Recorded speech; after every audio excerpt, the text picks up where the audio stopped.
क्या आपने कभी सोचा है कि जिस इंसान पर आप सबसे ज्यादा भरोसा करते हैं, वही एक दिन आपकी जिंदगी का सबसे बड़ा खतरा बन सकता है?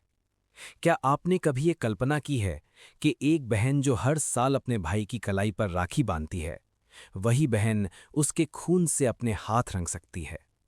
और क्या आपने कभी ये सोचा है कि एक मासूम बच्चा सिर्फ 10 साल की उम्र में अपनी आंखों के सामने ऐसा सच देख ले जिसे बड़े-बड़े लोग भी सहन नहीं कर पाते? दोस्तों, आज की ये कहानी सिर्फ एक क्राइम स्टोरी नहीं है।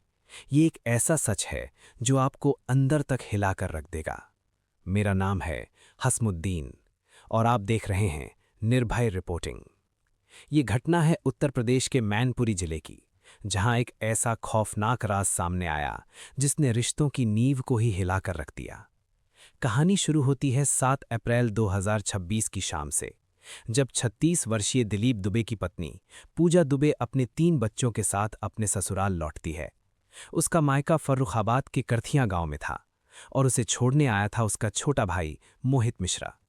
मोहित एक सीधा साधा लड़का, जिसके सपने बहुत बड़े थे, जो हाल ही में यूपी पुलिस की परीक्षा देकर आया था, जिसे उम्मीद थी कि अब उसकी जिंदगी बदलने वाली है। लेकिन उसे क्या पता था कि उसकी जिंदगी का आखिरी सफर उसी दिन शुरू हो चुका है।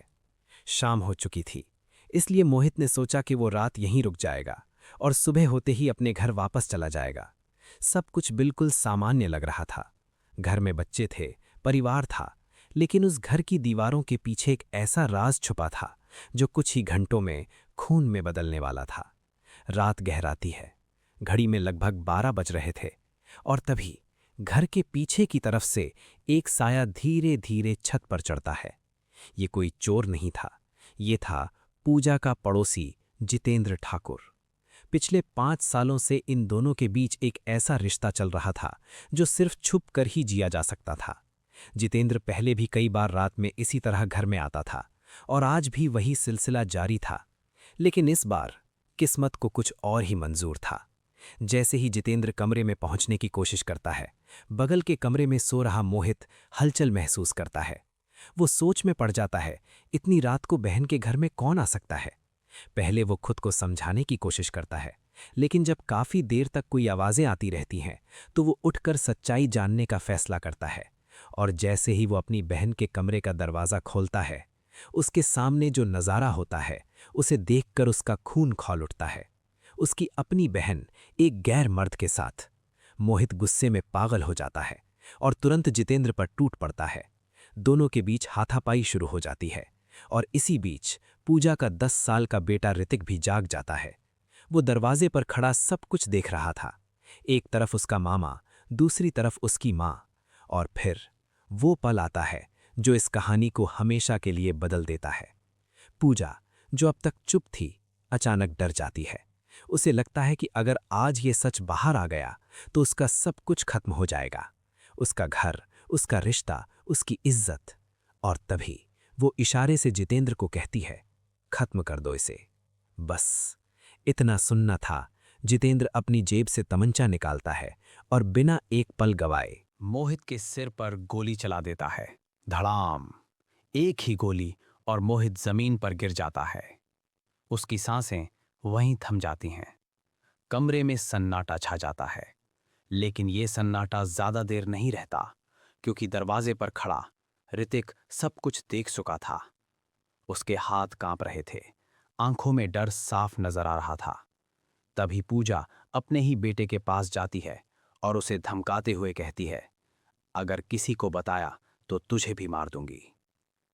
एक 10 साल का बच्चा अपनी मां की आंखों में वो डर देखता है और चुप हो जाता है।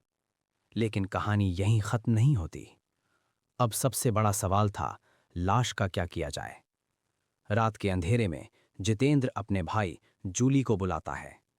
तीनों मिलकर मोहित की लाश को उसकी ही बाइक पर रखकर करीब 1.5 किलोमीटर दूर एक नहर के पास ले जाते हैं और झाड़ियों में फेंक देते हैं। लेकिन जितेंद्र को शक होता है कि शायद वो अभी जिंदा हो, इसलिए वो एक और गोली चलाता है ताकि कोई सबूत बाकी न बचे। फिर तीनों वापस आते हैं और घर की सफाई करते हैं। खून के निशान मिटाए जाते हैं, सब कुछ ऐसे किया जाता है जैसे कुछ हुआ ही ना हो। सुबह होती है और पूजा एक नया नाटक शुरू करती है। वो कहती है कि उसका भाई सुबह 5 बजे घर से निकल गया और फिर वो खुद अपने प्रेमी के साथ थाने पहुंच जाती है गुमशुदगी की रिपोर्ट लिखवाने। लेकिन सच ज्यादा देर तक छुप नहीं सकता। उसी समय ऋतिक अपने नाना नानी को सब कुछ बता देता है और फिर एक फोन कॉल और पूरा खेल खत्म। पुलिस तुरंत एक्शन लेती है। पूजा और जितेंद्र को वहीं गिरफ्तार कर लिया जाता है। जब घर की तलाशी ली जाती है तो खून के निशान सब कुछ बयां कर देते हैं। पूछताछ होती है और आखिरकार पूजा टूट जाती है। वो अपना जुर्म कबूल कर लेती है। इसके बाद पुलिस उस जगह पहुंचती है जहां लाश फेंकी गई थी। मोहित की लाश बरामद होती है। पोस्टमार्टम होता है। तमंचा बरामद होता है और तीनों आरोपी जेल भेज दिए जाते हैं। जब ये खबर पूजा के पति दिलीप तक पहुंचती है तो वो पुणे से तुरंत घर आता है, लेकिन इतना गुस्सा होता है कि वो अपनी पत्नी से मिलने तक नहीं जाता। इधर मोहित के पिता थाने में रोते हुए कहते हैं, ऐसी बेटी किसी को ना मिले। एक बेटा जो पुलिस बनने का सपना देख रहा था, आज खुद एक क्राइम स्टोरी बन चुका था। दोस्तों, ये कहानी सिर्फ एक हत्या की नहीं है। ये कहानी है लालच की, डर की और उस एक फैसले की जो पूरी जिंदगी बदल देता है। एक गलत कदम और सब कुछ खत्म। एक भाई, एक माँ, 3 बच्चों का भविष्य, सब कुछ। इसलिए जहां भी रहें, सच का साथ दें और अपने रिश्तों की कद्र करें। अगर आपको ये कहानी सोचने पर मजबूर कर गई तो वीडियो को लाइक ज़रूर करें और ऐसे ही सच्ची घटनाओं के लिए चैनल निर्भय रिपोर्टिंग को सब्सक्राइब करना बिल्कुल ना भूलें। कमेंट में ज़रूर बताएं आप इस मामले के बारे में क्या सोचते हैं। मिलते हैं एक और सच्ची और चौंकाने वाली कहानी के साथ। तब तक के लिए जय हिंद, जय भारत।